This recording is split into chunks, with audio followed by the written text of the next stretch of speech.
So let's talk about what is referred to as the three pillars of finance, because this goes back literally a couple of thousand years when we were looking at holding up the original finance building.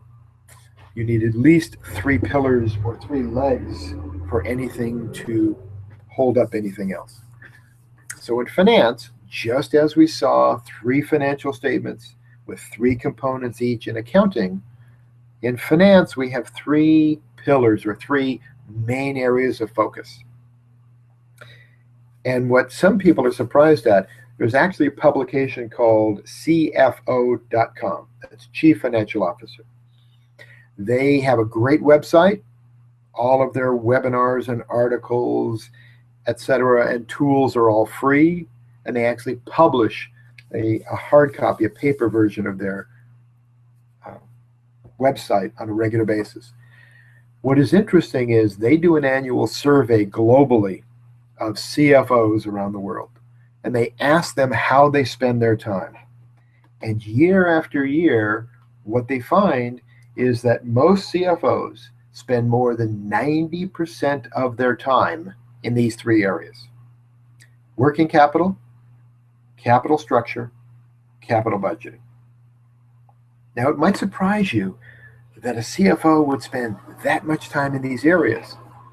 But if we think about it, each of these three areas are constantly changing every day, constantly moving. It's a very fluid financial world we live in today. Look at what's happened to various economies, various regions, various industries with growth and collapse just in the last few years. So let's take a little deeper look at each of these for a moment. Working capital, and we referred to this a little bit earlier in the last module. Working capital really is the difference between current assets and current liabilities. Well, why is that important for the CFO to worry about? Because there's a fundamental question that every organization must address, not only at the beginning, but constantly as our business evolves. How much working capital do we want to have? How much working capital do we actually have? The reason for the question is a matter of liquidity. Every organization needs to have enough cash flow, enough liquidity to pay their short-term obligations as they come up. We all know that. So why is this a big deal? Well, because if you remember, working capital is made up of the difference between all of our current assets, that's primarily cash, receivables, and inventory, and our current liabilities, which are primarily accounts payable, notes payable, and current portion of long-term debt. The larger the amount of working capital we have, in theory, the more liquidity we have, the more cushion we have to pay our short-term obligations when they come due. Because many organizations don't collect their accounts receivable in the timely manner. As much as we try, as much as we plan to, that's challenge number one. Challenge number two here, as we grow, remember we said in the last module, we need to invest more cash in our current assets. So deciding within an organization how much working capital we want to have and exactly the asset and liability balance that's appropriate for us is extremely important. So let's look at this from two completely different perspectives. A conservative CFO is going to say, I have experienced times in the past where we could not pay our short-term obligations as due. So I want a larger cushion. I want more working capital to be conservative so I know there will never be a situation where I can't pay my current liabilities. Perfectly fine. Any downside to this? Of course. The larger the investment in current assets, cash, receivables, and inventory, the larger the amount of cash we have locked up in these assets, earning nothing. The more inventory we have, the more cash is invested there. The more chance for damage or obsolescence, which is a loss. The more we have in receivables, the more chance we have that some of those receivables will not be collected. Again, a loss. So the conservative approach to working capital, where we have much more in the way of current assets than current liabilities, has the benefit of reducing the chances of not being able to pay our obligations, but increasing the cash tied up, which increases our cost because that cash cannot be used for anything else, and we may even have to borrow on an operating line of credit. So there's your trade-off. Higher cost for higher liquidity. More cash tied up for more comfort. That's the conservative approach. The more aggressive approach on the other end of the spectrum is to say, in today's world, when we have integrated real-time accounting, operating, and banking information, why have any excess working capital? Why not drive our cash and our receivables and our inventory to the absolute minimum, because we can manage on a daily or even hourly basis our cash position. If we're going to take this very, very aggressive extreme, we must be monitoring all of these systems. That's our banking, our accounting, and our operating systems on a very regular basis, multiple times a day. And it's what's referred to globally as zero working capital. Our goal, our plan, is to match as exactly as possible every single day the amount of current assets we have and current liabilities. The benefit is absolute minimum cash locked up in current assets. The disadvantage is if we don't monitor this appropriately, we will have some times when we simply cannot pay our obligations because we don't have the cash flow to do it. Neither one of these extremes is right or wrong. It's an approach. Every CFO is constantly looking at the moving parts. What's going on in the industry? What's going on with customers, suppliers, in the region? How aggressive or conservative do we want to be at this time? Is the economy getting better or worse? Is there a change in the life cycle in our industry? All of these factors play into the amount of liquidity, the amount of working capital that any organization might want to have. So that's the first challenge for a CFO. Second major challenge, again, that's constantly changing, is the capital structure.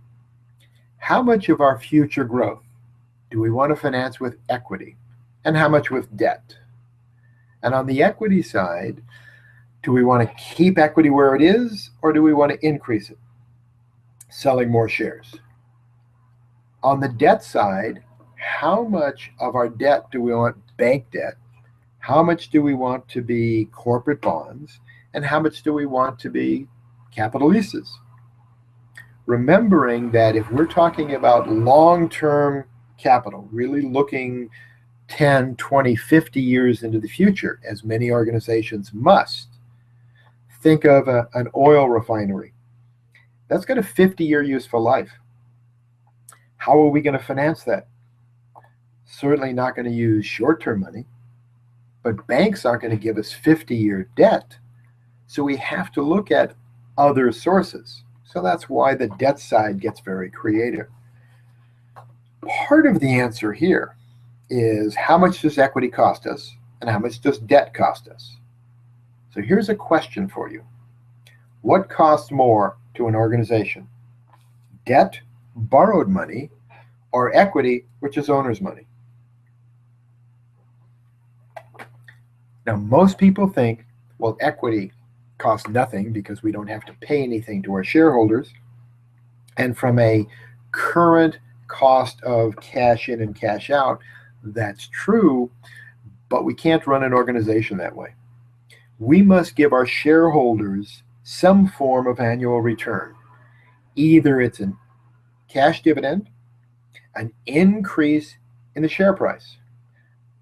Those are the only two options. So unless we're increasing the value to the shareholder, they may sell their investment in us and go somewhere else, which causes us to have to find new investors if we want to expand. So the cost of equity is calculated, and there's an Excel worksheet that I'll give you a little bit later when we get up to Module 6 that will show you how to actually calculate the cost of equity. Because there's an old rule in finance. Risk is proportional to return. Who takes more risk in putting money into a company? Shareholders or lenders? Shareholders, because they have to wait until the lenders are paid, and they have to wait until a company is profitable, and they have to wait until a company is profitable enough to show an increase in the share value and or a cash dividend. And if the company unfortunately fails, the shareholder is the last one to be paid after all the lenders are paid. So shareholders, or the equity capital, takes much more risk than do lenders or the debt capital. Therefore, shareholders expect, demand, if you will, a higher return.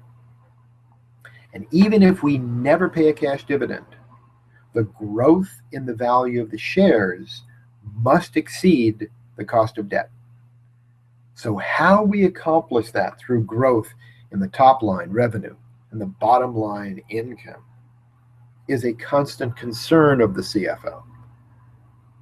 Equity, as you can now see, always costs more than debt. And we have to determine the blended cost between the two of these, debt and equity, to determine what the minimum return is in all of our capital projects. So if debt cost us 10% and equity cost us 15%, the blended cost would be 12.5 if we had equal amounts. But if we could increase the proportion of debt to equity, we can reduce the blended cost, which allows us to go into projects with a lower return and still meet our goals. So these are some of the constant decisions that the CFO must make in regard to capital structure. And again, the elements are constantly changing. Even if we never sell any more shares than the original offering, the demand for annual return in the marketplace will change. And as we saw on the balance sheet, we can have both common shares and preferred shares, different kinds of investors with different expectations. On the debt side, the cost of debt moves with the economy. The different forms of debt have different costs. The portion of our long-term debt that comes from banks is generally maturing every 5 years or less, and we have to renegotiate and requalify at the current market rates. Now, with corporate bonds, they're generally issued on a fixed basis rather than a variable basis, and we have a much longer period of time to pay that out. But not all organizations can qualify to sell corporate bonds. And capital leases are going through changes in the regulations as we speak, and we'll get into leasing in a subsequent module. So how much capital we have, how much capital we'll need, what form of capital we want, the proportion between equity and debt, different forms of equity, different forms of debt, are constant questions for the CFO to deal with and plan. And the third pillar is capital budgeting.